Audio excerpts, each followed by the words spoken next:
ગુજરાત પોલીસમાં એક શાનદાર ટેકનિકલ કરિયર બનાવવા માંગતા ઉમેદવારો માટે વર્ષ 2026માં એક બહુ મોટી તક આવી રહી છે. તો ચાલો આજે આપણે એના વિશેની બધી જ જરૂરી માહિતી મેળવીએ. આ ભરતી આટલી ખાસ કેમ છે ખબર છે? કારણ કે અહીં નાની મોટી નહીં પણ કુલ 950 જગ્યાઓ છે. હા, આ આંકડો બતાવે છે કે યોગ્ય લાયકાત ધરાવતા લોકો માટે આ કેટલી સુવર્ણ તક છે. તો આ 950 જગ્યાઓ કઈ કઈ પોસ્ટ માટે છે?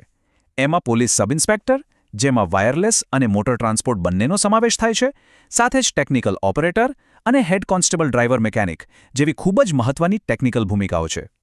આજે આપણે આ ભરતીની સંપૂર્ણ ચર્ચા કરીશું. શરૂઆત કરીશું કે આ તક કેટલી મોટી છે, પછી જોઈશું કે કઈ કઈ પોસ્ટ છે અને કેટલી જગ્યાઓ છે. એ પછી લાયકાત, અરજી કરવાની પ્રક્રિયા, પસંદગી કેવી રીતે થશે અને છેલ્લે સૌથી અગત્યની તારીખો પર પણ નજર નાખીશું. તો ચાલો સૌથી પહેલાં એ સમજીએ કે આ તકને શા માટે એક મોટી અને ખાસ તક ગણવામાં આવી રહી છે. જુઓ, આ 950 જગ્યાઓ મુખ્યત્વે બે ટેકનિકલ વિભાગોમાં વહેંચાયેલી છે.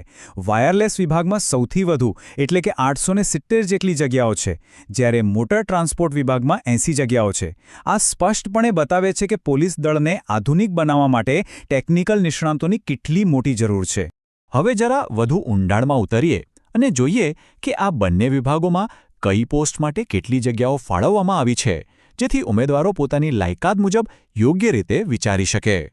વાયરલેસ વિભાગમાં પોલીસ સબ ઇન્સ્પેક્ટર માટે 172 જગ્યાઓ છે અને ટેકનિકલ ઓપરેટર માટે તો જુઓ સૌથી વધુ 698 જગ્યાઓ છે. બીજી બાજુ મોટર ટ્રાન્સપોર્ટ વિભાગમાં પીએસઆઈ માટે 35 અને હેડ કોન્સ્ટેબલ ડ્રાઈવર મિકેનિક માટે 45 જગ્યાઓ છે. એટલે કે ટેકનિકલ ઓપરેટરની ભૂમિકા માટે તો ખરેખર બહુ મોટી તક દેખાઈ રહી છે. સારું, તો હવે સૌથી અગત્યનો સવાલ કે આ ભૂમિકાઓ માટે કોણ અરજી કરી શકે છે? ચાલો હવે જરૂરી શૈક્ષણિક લાયકાત અને વયમર્યાદા પર એક નજર કરીએ. જો વાયરલેસ અથવા આઈટી પોસ્ટમાં રસ હોય તો ઇલેક્ટ્રોનિક્સ અને communication, computer engineering, IT, ICT અથવા તો ટેલિકમ્યુનિકેશનમાં બીઈ કે બીટેકની ડિગ્રી હોવી જરૂરી છે. અને જો મોટર ટ્રાન્સપોર્ટ પોસ્ટમાં જવું હોય તો ઓટોમોબાઈલ અથવા મિકેનિકલ એન્જિનિયરિંગમાં બીઈ કે બીટેક હોવું જોઈએ. હા, હેડ કોન્સ્ટેબલની પોસ્ટ માટે ડિપ્લોમા પણ માન્ય ગણાશે. અને હા, ઉંમરની વાત કરીએ તો આ બધી જ પોસ્ટ માટે એક સરખી વયમર્યાદા છે. ઉમેદવારની ઉંમર 20થી 35 વર્ષની વચ્ચે હોવી જોઈએ. આ એકદમ સ્પષ્ટ માપદંડ છે. ચાલો માની લઈએ કે લાયકાત બધી જ છે, પણ હવે અરજી કેવી રીતે કરવી? ગભરાવાની જરૂર નથી. ચાલો ઓનલાઈન અરજી કરવાની સ્ટેપ બાય સ્ટેપ પ્રક્રિયાને સમજીએ, જેથી કોઈ ભૂલ ન થાય. સૌથી પહેલું કામ, ઓફિશિયલ વેબસાઇટ gprb.gujarat.gov.in અથવા ojas.gujarat.gov.in પર જવાનું છે. ત્યાં એપ્લાય ઓનલાઈન પર ક્લિક કરીને રજિસ્ટ્રેશન પૂરું કરો. પછી લોગિન કરીને અરજી ફોર્મ એકદમ કાળજીપૂર્વક ભરો. ફોટો, સહી અને બીજા જરૂરી દસ્તાવેજો અપલોડ કરો. જો ફી લાગુ પડતી હોય તો એ ભરીને ફોર્મ સબમિટ કરી દો. અને હા, ભવિષ્યમાં કામ લાગે એ માટે અરજીની એક કોપી પ્રિન્ટ કરવાનું ભૂલતા નહીં.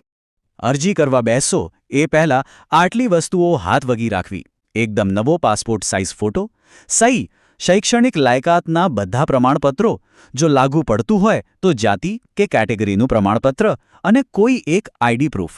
અને હા, સત્તાવાર નોટિફિકેશન પણ એકવાર જરૂર જોઈ લેવું. હવે વાત કરીએ અરજી ફીની. સામાન્ય રીતે જનરલ અને ઓબીસી ઉમેદવારો માટે અંદાજિત ફી 500થી 700 રૂપિયા સુધીની હોઈ શકે છે. પણ એક સારી વાત એ છે કે એસસી, એસટી અને પીએચ ઉમેદવારો માટે કોઈ જ ફી રાખવામાં આવી નથી. ઓકે, ફોર્મ તો ભરાઈ ગયું, પણ હવે આગળ શું? પસંદગીનો આખો રસ્તો કેવો હશે? ચાલો હવે પસંદગી પ્રક્રિયાના જે અલગ અલગ તબક્કાઓ છે એને સમજીએ.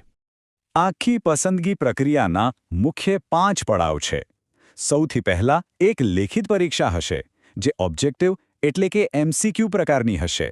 એ પછી સ્કિલ ટેસ્ટ અથવા પ્રેક્ટિકલ ટેસ્ટ લેવાશે. ત્રીજો તબક્કો છે શારીરિક કસોટી એટલે કે પીઈટી. એ પછી આવે છે ડોક્યુમેન્ટ વેરિફિકેશન અને છેલ્લે મેડિકલ પરીક્ષા. અને હવે એ વાત જે સૌથી વધુ અગત્યની છે, તારીખો. આ તારીખો ચૂકાય નહીં એનું ખાસ ધ્યાન રાખવું પડશે, કારણ કે આવી તક વારંવાર નથી આવતી. તો યાદ રાખી લો, ઓનલાઈન અરજી 9 જાન્યુઆરી 2026થી શરૂ થશે અને અરજી કરવાની છેલ્લી તારીખ છે 28 જાન્યુઆરી 2026. એટલે છેલ્લી ઘડીની રાહ જોયા વગર સમયસર અરજી કરી દેવી. તો બધી જ વિગતો હવે આપણી સામે છે. હવે સવાલ એ જ છે કે શું આ તક માટે પૂરી રીતે તૈયાર છીએ? યાદ રાખજો, આ માત્ર એક નોકરી નથી, પણ ટેકનોલોજી દ્વારા સમાજની સેવા કરવાની અને ગુજરાત પોલીસમાં એક સન્માનજનક કારકિર્દી બનાવવાની તક છે. જો જવાબ હા હોય તો વધુ સત્તાવાર વિગતો અને અરજી કરવા માટે gprb.gujarat.gov.in અથવા ojas.gujarat.gov.in ની મુલાકાત ચોક્કસપણે લેવી. આ જાણકારી પર ધ્યાન આપવા બદલ આભાર અને તૈયારી માટે ખૂબ ખૂબ શુભેચ્છાઓ.